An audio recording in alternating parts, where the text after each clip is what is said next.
Bismillahirrahmanirrahim. Seperti kebiasaannya, disarankan membaca surah-surah Al-Quran yang boleh membantu pertahanan diri kita semua sebelum kita meneruskan kisah seram alam jin. وَلِكُلٍّ وِجْهَةٌ هُوَ مُوَلِّيهَا فَاسْتَبِقُوا الْخَيْرَاتِ أَيْنَمَا تَكُونُوا يَأْتِ بِكُمُ اللَّهُ جَمِيعًا إِنَّ اللَّهَ عَلَى كُلِّ شَيْءٍ قَدِيرٌ. Assalamualaikum warahmatullahi wabarakatuh dan salam sejahtera. Terima kasih kepada semua yang hadir dalam mengikuti kisah seram alam jin yang seterusnya. Terlebih awal, aku nak bagi tahu dekat studio aku di tengah hujan lebat.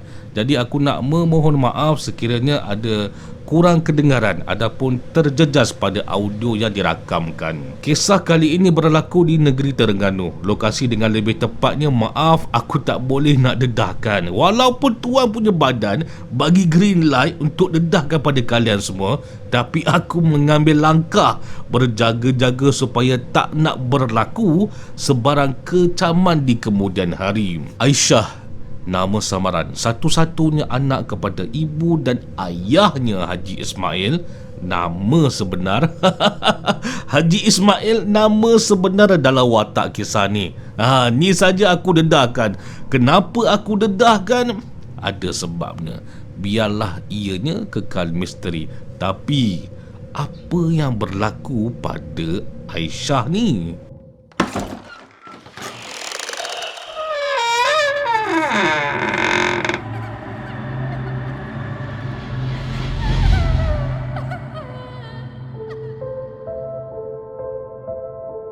Malam tu ibu dan ayah Aisyah, yakni Haji Ismail, akan pulang lewat disebabkan perlu hadir ke kenduri rumah saudara mereka. Aisyah pula macam biasa, pulang dari kerja akan sampai ke rumah pada waktu sejam maghrib macam tu. Sampai je Aisyah di rumah, rutin yang selalu Aisyah akan lakukan adalah ambil wuduk dulu, kemudian solat waktu maghrib. Mandi adalah perkara nombor 2 selepas dahulukan solat maghrib, sebab khawatir kalau Aisyah mandi dulu, takut waktu maghrib habis pula nanti kan. Tapi itu rutin kebiasaannya yang Aisyah akan buat. Tapi dalam minggu tu, Aisyah dah tambulan. Definisi yang mudah untuk kita faham, badan Aisyah tengah kotor sekarang ni. Maka hari ni Aisyah balik dari kerja, perkara pertama yang Aisyah wajib buat adalah mandi junub. Mandi junub dahulu cepat-cepat. Ya, badan tengah kotor ni. Jadi macam kebiasaan kita semua tahu, memang jin syaitan ni mudah nak mengusik, mudah nak menyakat wanita-wanita, perempuan-perempuan, kaum hawa yang badannya tengah kotor atau yakni datang bulan. Balik dari kerja, tutup pintu, letak handbag dekat ruang tamu, ambil tuala, masuk bilik mandi. Dalam bilik mandi ni, dalam otak kepala Aisyah macam biasalah, tak fikir yang bukan-bukan, tak ada fikir yang benda yang pelik-pelik pun. Macam biasa, mandi macam biasa. Mengelamunya, tiba-tiba Aisyah tersentak sebab ada bunyi periuk jatuh di dapur. Buat pengetahuan kalian semua, rumah Aisyah ada 2 bilik air je. Satu bilik air adalah bilik air di master room, iaitu bilik ibu dan ayah Aisyah. Lagi satu bilik air terletak di luar bilik bersebelahan dengan dapur. Jadi Aisyah ni mandilah di bilik air bersebelahan dengan dapur ni. Memang dapat dengan jelas lah bunyi periuk dapur tu jatuh macam ni. Pada awalnya Aisyah memanglah tersentak. Dia tersentak pada awalnya. Tapi Aisyah berfikiran mungkin periuk tu jatuh disebabkan masa gantung sebelum ni tak betul agaknya.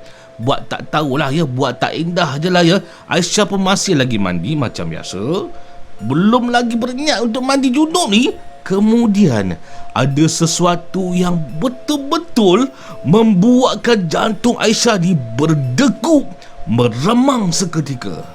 Apa dia tu? Aisyah dengar macam ada bunyi tapak kaki di luar tandas dia sedang berlari daripada dapur menuju ke ruang depan tamu.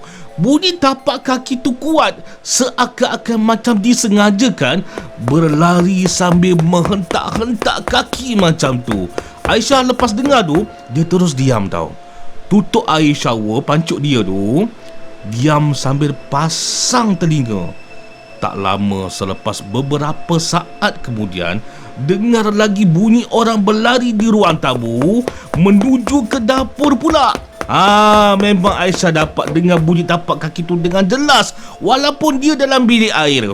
Rumah Aisyah ni, buat pengetahuan kalian semua, bukanlah besar. Besar rumah tu macam seakan-akan rumah PPRT bantuan kerajaan. Jadi gambaran tu menunjukkan tak besar pun dan tak jauh pun jarak di antara ruang tamu dan juga ruang di dapur. Tapi kalian semua, Aisyah buat silap. Aisyah yang dalam bilik air ni boleh pula pergi tegur bunyi tapak kaki tu. Sebagai contoh, siapa tu? Mak dan ayah dah balik ke? Tak lama sejurus selepas Aisyah ditegur, terus bunyi tapak kaki tu berhenti serta-merta. Berhenti betul-betul di depan bilik air Aisyah ni. Secara tidak langsung, sel-sel otak benak Aisyah ni mula berhubung dan berfungsi dengan baik. Otak Aisyah mentafsir bahawa bunyi tapak kaki di luar bilik air dia tu bukanlah mak ayah Aisyah, apatah lagi bukannya manusia biasa. Tetapi Aisyah baru sedar ini adalah jin syaitan yang bergelar hantu. Tembak betul Aisyah ni. Kalau akulah kan, masa bunyi pelik jatuh periuk tadi tu, aku dah agak dah ada yang tak kena. Ni tidak. Bunyi periuk jatuh, bunyi tapak kaki berlari. Bila dah lama tu baru tahu ni bukannya manusia tapi hantu. Memelah kan. Aduh Aisyah. Dah terlambat dah Aisyah. Oi, yang pergi tegur tu buat apa? Kita sambung semula. Selepas Aisyah sedar ini adalah syaitan hantu, bergetar, menggigil badan Aisyah. Mana hidaknya, dia sorang-sorang dekat rumah pula tu. Yang menjadi peliknya kan, mana pula datang syaitan hantu ni? Rumah Aisyah tak pernah ada sejarah kena kacau pun. Aisyah pun apa lagi, cepat-cepat memulakan niat untuk mandi junub. Penting, kena bersihkan badan dulu, kena mandi junub dulu. Ini aku setuju. Ini betul-betul aku agree dengan Aisyah. Aisyah, well done. Good muslimah. Tapi kan kalian semua, benda tu seakan-akan tahu yang si Aisyah ni nak memulakan mandi junub. Sebab apa tahu? Tiba-tiba je lampu bilik air Aisyah ni terpadam. Hampir-hampir si Aisyah ni nak pingsan sebab sangat-sangat terkejut sambil menitis air mata Aisyah ni buatnya. Memang kesian si Aisyah ni. Ini bukan bilik mandi airnya sahaja yang ditutup lampu, kata Aisyah, tapi satu rumah tak ada bekalan elektrik. Macam mana Aisyah boleh tahu? Sebab Aisyah tahulah sebab apa? Sebab shower pancuk water heater di bilik air dia ni tidak berfungsi, tak ada rasa panas. Maka menunjukkan satu rumah sebenarnya tak ada elektrik. Pandai betul hantu ni. Mungkin bekas chargeman agaknya. Bayangkan kalian semua, kalau kita di tempat Aisyah, kalau kita semua di tempat Aisyah, apa yang kita nak buat? Ni belum seram lagi tau. Belum seram lagi. Nanti dulu, sekejap lagi kalian akan tahu. Aisyah teruskan awal itu dia mandi junub. Kena selesaikan juga mandi junub. Tengah mandi junub ni, tengah mandi junub ni, tiba-tiba ada dengar bunyi menangis halus dekat ruang dapur. Aisyah masa ni betul-betul dah menggigil tahap maksimum. Seriously, memang takut sangat tahap maksimum Aisyah waktu ni. Tapi Aisyah masih lagi kena kuatkan semangat. Kena kuatkan semangat dia. Anak Haji Ismail kot. Kena kuatkan semangat, kena berani. Tapi apa kena mengena dengan Haji Ismail? Bunyi menangis tu masih lagi kedengaran tau. Masih lagi kedengaran. Tapi apa yang digambarkan kepada aku, bunyi tangisan tu tidaklah berpanjangan dan berterusan. Tapi sekejap ada, sekejap tak ada. sekejap ada, sekejap tak ada. Lebih kurang macam tu bunyi dia. Kalau kalian di luar sana yang mudah rasa ketakutan, aku mohon stop dulu, pergi pasang lampu dulu. Kalau loud volume, tolong slowkan volume tu. Aku tak nak jadi asbab ada di antara kalian semua nanti kena ganggu pula kan. Okey, sedia ya? Ini adalah contoh, ya, contoh seakan-akan dalam situasi Aisyah bilik mandi pada waktu maghrib tu.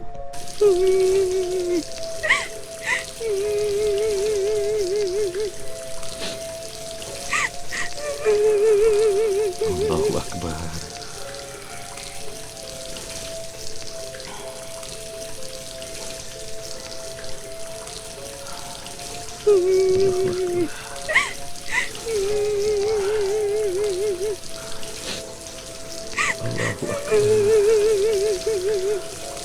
Bunyi tangisan dan juga lakonan sebentar tadi tu hanya menunjukkan seakan-akan sahaja situasi Aisyah pada waktu ketika maghrib dalam tandas tu.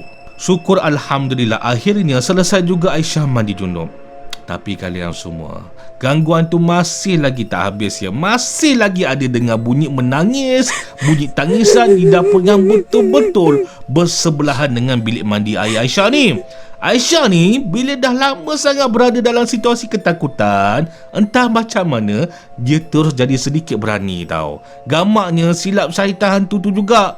Nak kacau pun biarlah sikit-sikit, barulah rasa seram tu. Ni tidak. Bila dah berterusan, kacau sampailah satu tahap tempoh, mandi junub tu selesai, Aisyah ni daripada perasaan yang ketakutan yang amat sangat, terus hadir pula perasaan berani. Mungkin juga disebabkan faktor badan yang sudah bersih dari kekotoran datang bulan tadi tu. Sesudah selesai mandi junub, masih kedengaran bunyi tangisan dan bunyi menangis di luar bilik air dia ni. Aisyah ambil balik baju kerja yang digantung dalam bilik mandi air tadi tu. Kalau diikutkan nak berkemban, tapi tidak. Dia pakai balik baju kerja yang digantung dalam bilik air tadi tu. Ya, dah pakai baju kerja, ambil wudu. Kemudian sebelum keluar tandas, Aisyah bacalah doa dan surah-surah suci Al-Quran apa yang sebolehnya. Masa ketika ni masih tak ada lagi elektrik tau. Gelap. Suara menangis tu masih ada lagi dekat dapur. Tapi disebabkan Aisyah tak tahu apa yang bakal berlaku kalau dia keluar dari tandas, maka dia persiapkan diri dia dengan wuduk, dengan bacaan surah suci Al-Quran sebagai pertahanan dan kekuatan diri dia. Jadikan sikap Aisyah ni sebagai contoh ya. Kita jangan takut, jangan khawatir. Kita persiapkan diri kita dulu. Ambil wuduk, bacalah surah-surah Al-Quran apa yang kita tahu. Aisyah dalam tandas ni bersiap sedia nak lagi ni. Dalam tandas ni bersiap sedia. A'udzubillahi minasyaitonirrajim. Bismillahirrahmanirrahim. Buka pintu cepat-cepat, keluar dari tandas, berlari, tak pandang pun bahagian dapur, tak pandang belakang pun. Aisyah terus ke ruang tamu, ambil beg galas dia, buka pintu rumah depan, terus naik kereta, cabut. Tinggalkan rumah. Pintu rumah pun tak berkunci tau. Dibiarkan pintu rumah depan tu terbuka luas. Sebab mungkin hantu syaitan tu tadi ikut Aisyah balik ke rumah dari tempat kerja agak di waktu maghrib tadi tu. Bak kata pepatah alam jin, masuk rumah tanpa diundang. Jadi biarlah terbuka pintu tu memberi isyarat kepada syaitan hantu ni supaya pergi tanpa disuruh pula kan. Pandai masuk, pandailah kau keluar balik. Aisyah malam tu duduk sementara dekat rumah kawan dia yang tak jauh daripada rumah. Sehinggalah mak dan juga ayah Aisyah yakni Haji Ismail sampai di rumah pada waktu tengah-tengah malam. Disebabkan Haji Ismail antara orang kuat surau di kampung tu, maka banyaklah ilmu agama yang Haji Ismail tahu. Masuk je Haji Ismail dalam rumah, Haji Ismail pun bagi tahulah dekat isteri dan juga Aisyah. Kata dia, betul kata anak kita ni Aisyah, syaitan hantu tu masuk rumah mengikori Aisyah dari belakang waktu maghrib tadi tu masa dia balik kerja. Lagi-lagi Aisyah pada dalam keadaan pada waktu ketika tu tengah kotor, tengah berhadas besar. Tapi usah bimbang, kata Haji Ismail, syaitan hantu tu dah keluar pun daripada rumah ni sebab tanpa disuruh dan tanpa dipaksa pula tu. Sebab apa? Sebab kamu ni, jin syaitan ni dah silap masuk rumah ni. Lebih baik kamu pergi sebelum Haji Ismail pulang ke rumah. Sebab apa tahu? Syaitan hantu tu menangis sebab dia tak boleh nak keluar rumah. Dah terperangkap. Pintu rumah Aisyah dah tutup waktu maghrib tu. Rumah ni bagi syaitan hantu ni panas. Sangat panas bagi syaitan hantu ni. Sebab apa? Rumah ni penuh dengan amalan-amalan ibadat dan sering dilawati oleh para malaikat. Kerana ahli keluarga Haji Ismail sentiasa mengharumkan, sentiasa meraihkan isi rumah dengan bacaan-bacaan ayat suci Al-Quran. Masa Aisyah keluar tadi tu, dibiarkan pintu rumah tadi tu terbuka. Masa ni lah syaitan hantu yang menangis tu dapat larikan diri, dapat keluar daripada rumah tu. Tuan-tuan, puan-puan, adik-adik, atuk-atuk, makcik-makcik semua, apa kesimpulannya? Jom, mari aku seru kalian semua, kita sama-sama hidupkan rumah kita dengan keindahan ayat-ayat suci Al-Quran. Di mana ada usaha, maka di situ pasti ada jalan kebahagiaan. InsyaAllah. Amin.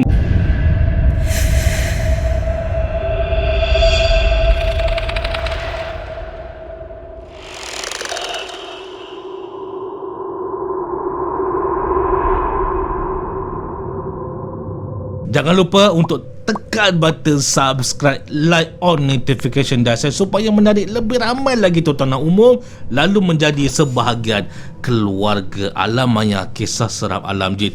Kalau kalian ada kisah dan pengalaman angker yang ingin dikongsikan, bolehlah PM aku dalam messenger Facebook. InsyaAllah, jika diberi keizinan, jika diberi ruang, jika diberi peluang, aku akan dedahkan pengalaman angker seram kalian untuk tatapan kesemua yang hadir nanti, insyaAllah ya.